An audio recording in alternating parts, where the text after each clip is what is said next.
Welcome to your recipes diary.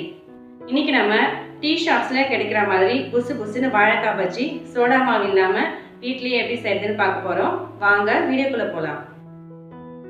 முதல்ல ஒரு mixing பவுல்ல 1 கப் கடலை மாவு சேர்த்துக்கோங்க. 2 டேபிள் ஸ்பூன் அரிசி மாவு சேர்த்துக்கோங்க.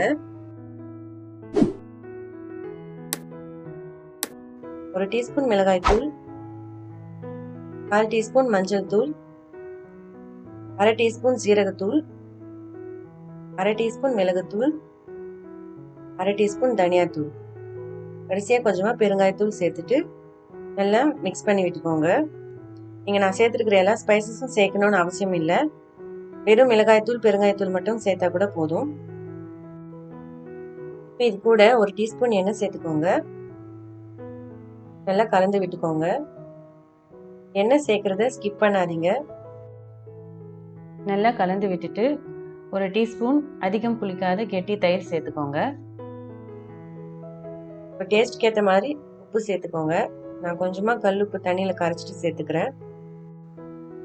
இப்போ இது கூட கொஞ்சம் கொஞ்சமாக தண்ணி சேர்த்து நல்லா கட்டி இல்லாமல் கரைச்சி எடுத்துக்கோங்க.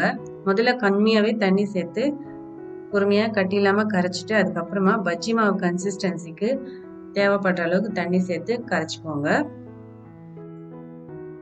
மாவை கரைச்சிட்டு எடுத்து ஊற்றும் போது லேயராக வரணும். அதே சமயம் கொஞ்சம் திக்காகவும் இருக்கணும். இப்போ இந்த கன்சிஸ்டன்சியை பார்த்துக்கோங்க. இந்த மாதிரி எடுத்து ஊற்றும் போது நல்ல லேயராக வரணும். மாவும் திக்காக இருக்கணும். இந்த மாதிரி கன்சிஸ்டன்சிக்கு மாவு நல்லா கரைச்சி எடுத்துக்கோங்க. இப்போ பஜ்ஜி போட மாவு ரெடியாக இருக்குது. இப்போ வாழைக்காவை சீவி எடுத்துக்கலாம். நான் அதுக்கு ஒரு வாழைக்காய் தோல் சீவி எடுத்துருக்கேன். நான் வந்து சர்க்கிள்ஸாக கட் பண்ணி எடுக்க போகிறேன். எதுக்காகனா கொஞ்சமாக ஆயில் சேர்த்து ஃப்ரை பண்ண போகிறேன். அதனால நான் வாழைக்காவை பாதியாக கட் பண்ணிவிட்டு இந்த மாதிரி சர்க்கிள்ஸாக சீவி எடுத்துக்கிறேன். இந்த திக்னஸ் பார்த்துக்கோங்க. நீங்கள் நீல வாக்கில் கூட வாழைக்காவை சீவி எடுத்துக்கலாம்.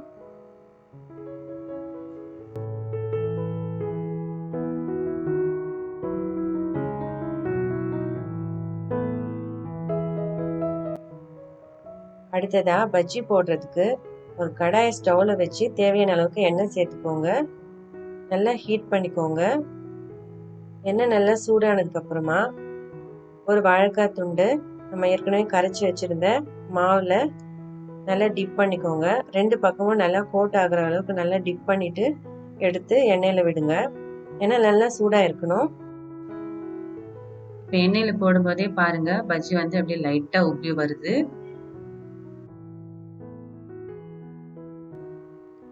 இப்போ மீடியம் ஃப்ளேம்லேயே லைட் கோல்டன் கலருக்கு மாற வரைக்கும் ஃப்ரை ஆகணும்.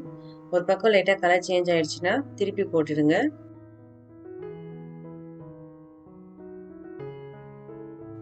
லைட் கோல்டன் கலருக்கு மாறினதுக்கு அப்புறமா ஸ்டவ்வை ஹை ஃப்ளேமில் வச்சுடுங்க.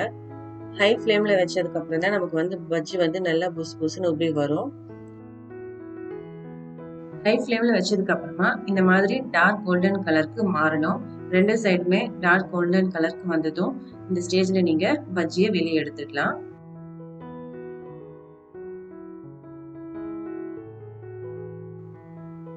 அடுத்த பேட்ச் போடும்போது லோ ஃப்ளேம்க்கு மாத்திட்டு மாவுல வாழைக்காய் டிப் பண்ணி போட்டுட்டு அதே மாதிரி மீடியம் ஃப்ளேம்ல லைட் கோல்டன் கலருக்கு மாறணும். ஹை ஃப்ளேம்ல நல்லா கோல்டன் கலருக்கு மாறணும்.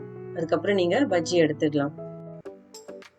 அவ்வளோதாங்க. ரொம்ப ஈஸியா சோடா மாவு கலர் பவுடர் எதுவும் சேர்க்காம வீட்லயே வந்து புசு புசுன்னு வாழைக்காய் பஜ்ஜி எப்படி செய்யுதுன்னு பார்த்தோம். கடைசியா ஒரு முறை இந்த பஜ்ஜி வந்து புசு புசுன்னு வரதுக்கு அது ரொம்ப நேரம் புசு புசுன்னு இருக்கணும்னா நம்ம என்ன ஸ்டெப்ஸ் ஃபாலோ பண்ணியிருக்கோன்றத நான் ஒரு முறை சொல்றேன். 1 டீஸ்பூன் எண்ணெய் சேர்க்கணும். 1 டீஸ்பூன் தயிர் சேர்க்கணும். அதே மாதிரி ஸ்டவ் வந்து ஃப்ளேம் வந்து கரெக்டாக வந்து ஃபாலோ பண்ணணும். மீடியம் ஃப்ளேமில் லைட் கோல்டன் கலருக்கு மாறணும். ஹை ஃப்ளேமில் வச்சுட்டு நல்லா கோல்டன் கலருக்கு வரணும். அப்புறம் நம்ம எடுத்துக்கலாம். இந்த ஸ்டெப்ஸ் நீங்கள் கரெக்டாக ஃபாலோ பண்ணிங்கன்னா கண்டிப்பாக உங்களுக்கு வந்து நல்லா புசு புசுன்னு பஜ்ஜி நீங்களும் வீட்டில் செய்யலாம். செஞ்சு பார்த்தீங்கன்னா எப்படி இருந்துச்சுன்றதை கண்டிப்பாக கமெண்ட்டில் சொல்லுங்கள். இந்த வீடியோ உங்களுக்கு பிடிச்சிருந்தா லைக் பண்ணுங்கள். மறக்காமல் உங்கள் ஃப்ரெண்ட்ஸ் அண்ட் ஃபேமிலி மெம்பர்ஸ்க்கு ஷேர் பண்ணுங்கள்.